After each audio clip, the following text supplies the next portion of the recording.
তোমাদের প্রত্যেককে good morning জানিয়ে আজকে একটা মিষ্টি সকাল শুরু করছি। বাইক কেনার পর থেকে ঘোরাঘুরিটা একটু বেশিই হচ্ছে। আজকেও সেরকমই সকাল সকাল ঘুম থেকে উঠেই রেডি হয়ে পড়েছি। শাশ্বত সকালবেলায় মাঝে মাঝে বলে চলো আজকে বাইরে ব্রেকফাস্ট করি। এমনকি আমাদের সুপুত্তরটিকেও আজকে ব্রেকফাস্ট করায়নি, বাইরে খাবো বলে। তো এই দেখো, আমি নিয়েছি দুটো ইডলি, খাওয়া প্রায় আমার শেষ হয়ে গেছে। আর আর্যর জন্য বলেছি একটা প্লেন ধোসা। তো আমি ঝটপট করে খেয়ে আর্যবাবুকে খাওয়াবো। জামশেদপুরে আসার পরে লক্ষ্য করেছি এখানে সাউথ ইন্ডিয়ান খাবারের ভীষণ চাহিদা। দু পা হাঁটতে না হাঁটতেই একটা করে সাউথ ইন্ডিয়ান খাবারের দোকান দেখতে পাবে। তো আমরা এখন যেটা থেকে খাচ্ছি, যে স্টলটা থেকে, খুব বেশি বড় কিছু নয়, তবে এটাও না ভীষণ ভিড় থাকে সকালবেলায়। তো সেই জন্যই আমরা ইডলি নিলাম, একটাই ধোসা অর্ডার করেছিলাম আর্যবাবুর জন্য। তো তিনজনে মিলে খুব ভালো করে খাওয়া দাওয়া করে নিয়েছি। এবার একটু ঘুরবো। ওই যে কথায় আছে না, পায়ের তলায় সর্ষে, ব্যাপারটা ঠিক আমাদের ওরকমই। আমরা সোজা চলে এসেছি চান্ডিল ড্যাম। না, বাড়ির ঠিক অতটাও কাছে নয়, 10-12 কিলোমিটার হবে। তবুও আমরা টুক করে পৌঁছে গেছি চান্ডিল ড্যামে। তবে শীতকালে যেহেতু জল থাকে না, তাই চারপাশটা একটু বেশিই রুক্ষ লাগে। তবে আমার তো পাহাড় দেখলেই মন ভরে যায়। বাড়ি থেকেই চান্ডিল ড্যাম পর্যন্ত আসতে গিয়ে না, পুরো রাস্তাটার একপাশে দলমা পাহাড়টা দেখা যায়। আর ওটাতেই আমার মন একেবারে ভরে যায়। মনের মধ্যে আগামী 1 মাসের অক্সিজেন ভালোভাবে স্টোর করে নিলাম।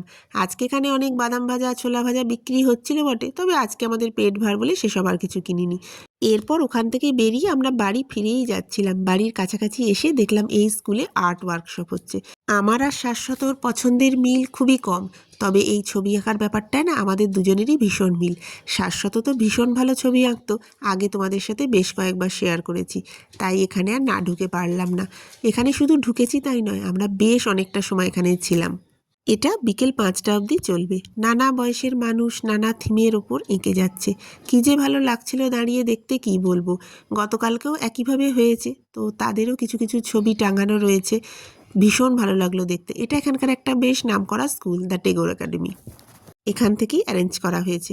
তো আমাদের দাঁড়িয়ে দেখতে ভীষণ ভালো লাগলো। টাঙানো ছবিগুলোও যেমন দেখলাম, যারা আঁকছে তাদেরকেও বেশ খুঁটিয়ে দেখলাম। তবে শুধু ছবি নয়, অনেকে দেখলাম ছোট ছোট মূর্তিও বানাচ্ছে। এটা দুদিনের ওয়ার্কশপ, গতকালকেও হয়েছে এসে শুনছি। আমরা অবশ্য জানতাম না, জানলে হয়তো কালকেও একবার ঢু মারতাম। যে ছবিগুলো টাঙানো রয়েছে সেগুলোর তো বেশ কাছ থেকে গিয়ে ছবি তুলেছি। তবে যারা আঁকছে, সামনে থেকে ছবি তোলাটা সম্ভব কিনা জানি না, সেই জন্য আর একেবারে সামনে থেকে গিয়ে ভিডিওটা করিনি। আর্যও দেখলাম বেশ উৎসাহ নিয়ে বাবার সঙ্গে প্রত্যেকটা ছবি দেখছে। ওকে বাবা ওর মতো করে বুঝিয়ে দিচ্ছে। ওদের তো এখন যা দেখবে তাতেই প্রচুর প্রশ্ন, প্রচুর কৌতূহল। তো ওকে ওর মতো করে বুঝিয়ে দেওয়ার আমরা একটু চেষ্টা করলাম। এরপর গুটি গুটি পায়ে বাড়ির দিকে যেতে হবে, কারণ বাড়িতে এখনও রান্নাবান্না কিছুই হয়নি। সকালে তো ওই যে 1 গ্লাস জল খেয়েই বেরিয়ে এসেছি, দুপুরবেলায় গিয়ে রান্নাবান্না করতে হবে। তবে এত বেলায় গিয়ে খুব বেশি যে রান্না করব তেমনটা নয়। ভেবেছি আজকে একটু পালং শাক করব আর মাংসের ঝোল। আর্যর আর আমাদের একসাথেই হয়ে যাবে। বাড়ি গিয়ে আর্যবাবুকে তেল মাখিয়ে বাবার চান করাতে যতটুকু সময় লাগবে, তার মধ্যেই আমাকে রান্নাবান্না সেরে ফেলতে হবে। আবার আমরা বাড়ি ফেরার পথে একটু মন্দিরে ঢুকেছিলাম। কালীবাড়িতে গিয়ে মাকে দর্শন করে বাড়ি এলাম।